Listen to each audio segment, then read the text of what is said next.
పేదలందరికీ మే నెల 16వ తేదీ అలసిన వారిని ఊరడించే మాటలు చదువుతున్నాను. ఈ దినం పుట్టినరోజు పెళ్లిరోజు జరుపుకుంటున్న వారందరినీ కూడా జీవాధిపతి అయిన యేసు ప్రభు సమృద్ధిగా దీవించునుగాక. సమాధానకర్త యొక్క దేవుడు ప్రతి మంచి విషయంలో తన చిత్త ప్రకారము చేయుటకు మిమ్మును సిద్ధపరచునుగాక. హెబ్రీ 13:20-21. ఈ వాక్యమును 7 భాగములుగా విభాగించిన ఎడల దేవుని చిత్తము యొక్క 7 రుజువులు దృఢపరచబడును. సమాధానకర్త యొక్క దేవుడు ఏ విషయమును గూర్చి అయినను దేవుడు నీతో మాట్లాడి తన చిత్తమును కనుపరిచిన ఎడల నీ ఆత్మలో అధిక మగుచున్న హెచ్చింపబడుతున్న సంపూర్ణమైన గొప్ప సమాధానముండును. ఉదయకాలము తాజాగా స్పష్టముగా నుండును గనుక ఉదయకాలపు మౌన ధ్యాన సమయము ప్రార్థనకు శ్రేష్టమైన సమయము. ప్రభువా, ఇప్పుడు నేను నా చిత్తమునకు స్వయమునకు మరణించుటకు సిద్ధపడి ఉన్నాను. నన్ను నేను నీ చిత్తమునకు అప్పగించుకొనుచున్నాను. నీ చిత్తమును కనుపరచుము. నేను నీకు విధేయత చూపుదును. సంతోషముగా నీ చిత్తమును చేసేదను. ఆ తరువాత దైవికమైన సమాధానము నీవు పొందు వరకు వేచియుండి ఆయన వాక్యమును చదువుము. 2వది, మరణము నుండి తిరిగి లేచినవాడు. ఇది ఆయన పునరుత్థాన శక్తి. నీవు దేవుని చిత్తములో ఉన్న ఎడల దేవుని శక్తి నీలో నీ ద్వారా సమృద్ధిగా సంపూర్ణముగా బయలుపరచబడవలెను. నా జీవితంలో నీ శక్తిని తక్కువ చేయు ప్రణాళికను నేను చేయకుండా నన్ను భద్రపరచుము అని నీవు విశ్వాసముతో ప్రార్థించవలెను. 3వది, మన ప్రభువైన యేసుక్రీస్తు ఆయన ప్రభుత్వమును మనము అంగీకరించవలెను. నీవు దేవుని చిత్తములో ఉన్న ఎడల ఆయన నీ అవసరములన్నీ తీర్చును. ఫిలిప్పి 4:19. ఆయన ప్రభుత్వం క్రిందకు రమ్ము. ఆయన నీ ప్రతి దుఃఖమును నీ ఆందోళన తొలగించును. 4వది, ఆ గొర్రెల గొప్ప కాపరి. బైబిలు ఒక పచ్చిక బయలు. ప్రభువైన యేసు గొర్రెల కాపరి. కీర్తన 23:1-2.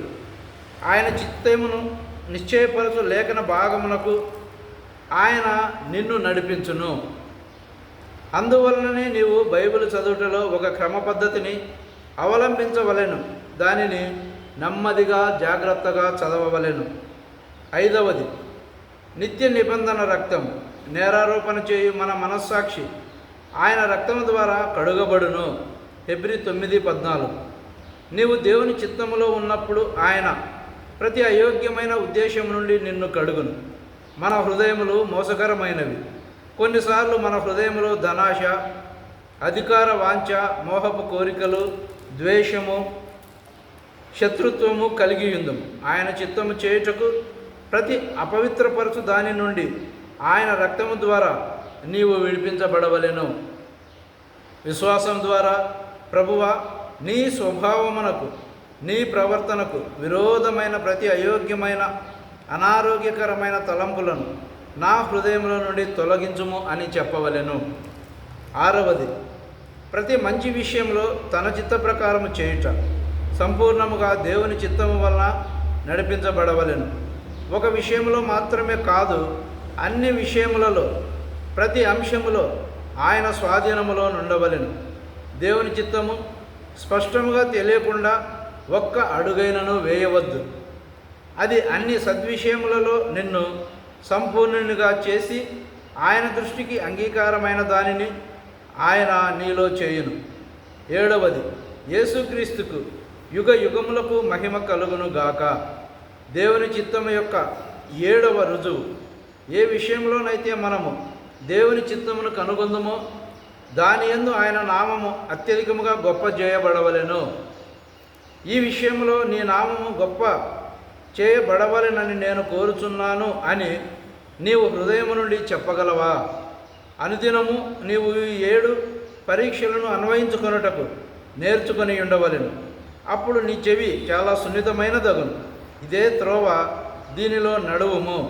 కుడికి కానీ ఎడమకు కానీ వెళ్ళకుము అని అనుదినము దేవుని స్వరము వినుట అద్భుతకరమైన అనుభవం. ప్రతి శ్రమానుభవంలో, ప్రతి పరీక్షలో విజయోత్సాహముతో దేవుని హస్తము నీ హస్తమును పట్టుకొని నడిపించుటను నీవు గ్రహించగలవు.